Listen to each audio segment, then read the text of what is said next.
best thing you can do to take your life, your business, your book to the next level is to take advice from masters of the past. And in this episode of The Author Switch, I'm going to be sharing with you some tips, advice, and ideas from master authors, as well as Oprah herself. Are you an entrepreneur, small business owner, or consultant looking to boost your authority, influence, and impact? The Author Switch podcast with best-selling, award-winning author Carma Spence is your answer. Tune in for actionable advice, powerful strategies, and engaging interviews to turn on your author switch and take your business to the next dimension. The Author Switch. Hi, I'm Carma Spence, and I help entrepreneurs and small business owners write a lead and client attracting book in 90 days or less. Welcome to the Author Switch. And in this episode, I'm going to be sharing with you some ideas of master authors from the past that might help you move your book, your life, and your business forward. So let's get to it. Tip number one, set a daily routine. Now, I know I've said in the past it doesn't have to be daily. This is true. Some authors swear by it. Maya Angelou believed that the power of routine, writing in a hotel rooms to keep her process consistent and freed her from distractions. And I know of other authors who've also believed in a daily, weekly writing routine. In other words, it's the regularity of the routine that helps you keep writing. Idea number two, embrace solitude. Virginia Woolf once said, I need solitude. I need space. I need air. I need the empty fields round me, my legs pounding along roads, the sleep and animal existence. She advocated having a room of one's own to think and write without interruption, emphasizing the importance of personal space in creative work. Now, sometimes you can have a room of your own, but sometimes all you need is a nook. What I found is whether you're alone or in a room full of noise, if you have your own personal space where you do your writing, it helps you focus in on that writing, even if there's chaos going on around you. Idea number three, write freely, edit later. Now, this is something from Ernest Hemingway. He said, write drunk, metaphorically speaking, and edit sober. He suggested that you needed the space to just write whatever came out and then you edit it later. That's why I highly advocate that you just don't edit as you're going. Just write, get the words out. The editing process is where you polish and fine tune and add transitions and put in commas, all that good stuff. Just write, get it out, get it out, get it out. Idea number four, change your environment. Mark Twain preferred writing in bed, proving that a change in scenery can boost creativity. Now, does that mean you need a cabin in the woods to write a good book? Maybe, maybe not. If you've ever seen that episode of Dick Van Dyke, it's on maybe not part, but maybe you need to go write a chapter in a coffee shop or rent a room in a local hotel and write a chapter or two there, or maybe go to the library. You can change your scenery and maybe get those creative juices going. Hey, maybe your muse is just bored with your desk. Wants to go to a coffee shop once in a while. Take her on a writing date. Idea number five, read voraciously. Now, Stephen King said in his memoir on writing, you have to read widely, constantly refining and redefining your own work as you do so. And I've also got to see Ray Bradbury speak, and he also advocated reading widely. Read in your own genre, read outside of your genre, read fiction, read nonfiction, read magazines, read newspapers, read, read, read some more. Because it's by listening to and feeling the language as it's used in the real world that helps you develop and hone your own unique voice. Idea number six, write daily. Another daily. Now, John Grisham started his writing career by committing to writing one page a day and showing the power of small, consistent efforts. In fact, some authors have advocated write X number of words every day and don't go above it or below it. Just consistently write that many number of words a day. And so I suggest that you try that out. It may work for you, it may not. That's why I'm giving you all these ideas because some will work and some may not. And that's totally okay. You experiment with writing different ways to find what works for you, to find your writing flow, because what works for one author doesn't work for the other, and vice versa. Idea number 7, and that is break your work into small chunks. That's one reason why I advocate outlining because that naturally breaks your work into small chunks and then you focus in on that one chunk at a time. And this idea comes from Anne Lamott, who wrote Bird by Bird. And she reminds writers to take it one step at a time, focusing on the immediate task rather than the entire project. And I have to admit that by doing that, it really helps you write those pieces better. So, for example, when I was writing Public Speaking Superpowers, I took each chapter and I took all the interviews that I had done and I pulled all the quotes that were about that particular chapter and I piled them up and I ignored all the rest. I only paid attention to the quotes that were relevant for the chapter I was writing. And it really helped me plow through that more quickly because once I got all that pre work done, it only took me a couple of days to get the first draft done because I was doing it one section at a time and focusing on honing that section and then the next and then the next.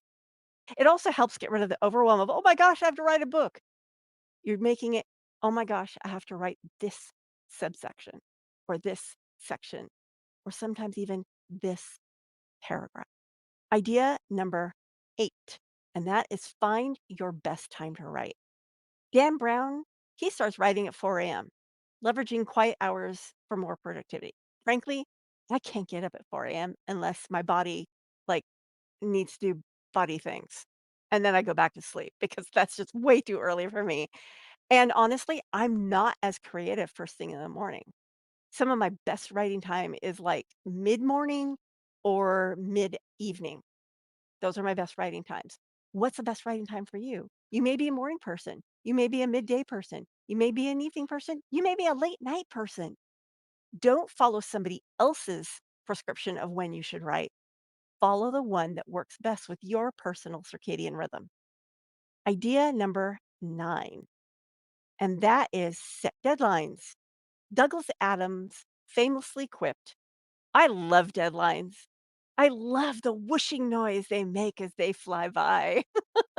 Now that underscores the motivational power of deadlines, even if they're self-imposed and you don't always make them. The key here is set the deadlines, do your best to honor them, but don't be hard on yourself if your self-imposed deadlines don't happen. For example, I had deadlines set up so that I could get my book out in February on a specific date, and life conspired to make sure that didn't happen. And so I went with it. I still got it out in February, just not on the day in February I had in mind. Life happens. Sometimes you get sick. Do you ever plan for being sick? Of course not, because you don't want to be sick, but sick happens. Or a child gets sick, or a spouse gets sick, or a parent gets sick, and it just derails everything. Or sometimes other things happen. Set deadlines, do your best with the intention of meeting them, and if you don't, go easy on yourself. Now, I'd like to take a quick moment to hear a word from our sponsor. Every great book begins with a single idea, but what transforms that idea into a masterpiece? Introducing All You Need is the Right Roadmap, your guide to navigating the writing process with ease and confidence. Unlock the secret to creating an outline that not only structures your book, but also inspires your writing journey. Embark on the path to writing success. Your adventure begins now. On Amazon. Before the break, I was sharing with you some quotes and some ideas from famous authors, from Maya Angelou, from Virginia Woolf, Ernest Hemingway, Mark Twain, Stephen King, John Grisham, and Lamott, Dan Brown, and Douglas Adams. And now I have a few more to share with you. The first one comes from Toni Morrison, and that is use writing prompts. She suggested that sometimes creativity needs a little nudge. And so a prompt can spark that nudge, can spark that ignition. I've loved using writing prompts. And in fact, I love them so much that in my free Facebook group, I will put the link in the show notes. But if you want that sooner than this episode comes out, you can drop Facebook group in the comments and I will send you the link to my free Facebook group because every Saturday I drop a new writing prompt that is aimed at helping you write something that will help your business. Next idea, idea number 11, and that is take breaks. Agatha Christie believed in the value of letting the subconscious mind work on writing puzzles while engaging in other activities like doing the dishes. So I use this technique. Sometimes I dance, sometimes I do the dishes, sometimes I reorganize my home, or sometimes I work on a different writing project. It's amazing how much ideas for this writing project will happen while I'm working on that writing project. So I usually have multiple writing projects going on at the same time because they feed on each other and inspire each other. So you can try that, taking a break from this project so that it can percolate in the back of your mind where your creativity is getting ready to give you great ideas. Idea number 12, write to one person. When you write, imagine you're writing to one specific person. This idea comes from John Steinbeck, and it helps you create a more intimate and engaging narrative. So you might create an avatar, and I don't know, let's name her Sarah. And you know that Sarah loves whatever it is you talk about. And so you're writing for Sarah. And you know what? When you write for Sarah, you write for everyone who's your ideal client because everyone who is meant to work with you has something in common with Sarah. That's what I suggest.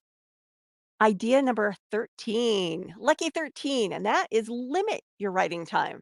And I did mention that a little bit earlier when I was talking about writing daily. And this idea comes from Greene, who never wrote more than 500 words a day, proving that limiting time can enhance focus and productivity. So it's when you can only write 500 words a day, you get very creative about what those 500 words are. This may be a tip that works for you. Tip number 14 comes from Truman Capote, and that is rewrite and revise. He was famous for meticulous revision process, reminding us that great writing often comes in the rewriting. It's like I said earlier, sometimes I love the editing portion of writing because for me, the writing is like the get the idea on paper.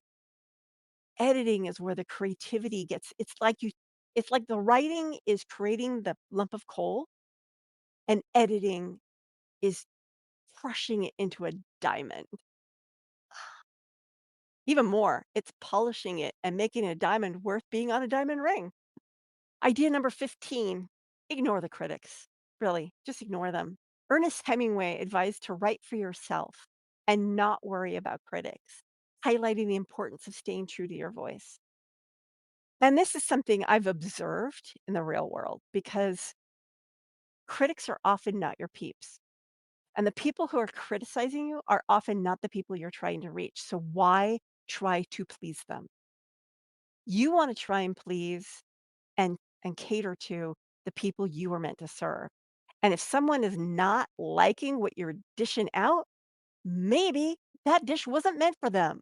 It'd be like if you were making this wonderful dish of eggplant.